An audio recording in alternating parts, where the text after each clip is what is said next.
ఎలా నిద్రపోయాడండి? నిద్రపోయే ప్రాంతం అది, నిద్రపోయే సుఖమైన వాతావరణం అది.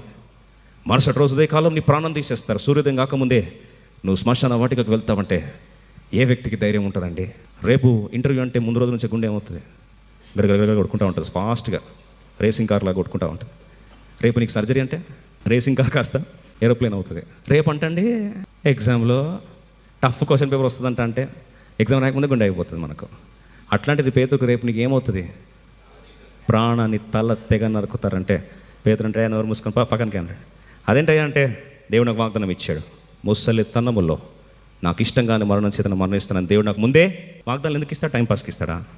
ఎందుకు ఇచ్చాడంటే తర్వాత ఒక్కొక్క పరిస్థితిలో పేతుర్ని భయపెట్టే వాతావరణం చాలా వస్తాయి. అప్పుడు పేతురు ఏం కావాలి? కథలని కొండలాగా నిలబడాలి. అందుకొరకు దేవునికి ఇచ్చాడు వాగ్దానం ఇచ్చాడు. దేవునికి ఏదైనా వాగ్దానం ఇచ్చినట్టే నువ్వు రాసి పెట్టుకో. ముందు రాబోయే పరిస్థితిలో ఆ వాగ్దానమే నీకు ఏమవుతుంది? ధైర్యాన్ని ఇస్తుంది. ఆ వాగ్దానం నేను ఏం చేస్తుంది? నిలబెడుతుంది. ఆ వాగ్దానమే నీకు గుండె ధైర్యంగా మిగిలిపోతుంది. ఆ వాగ్దానమే విశ్వాసం నేను ఏం చేస్తుంది? స్థిరపరుస్తుంది.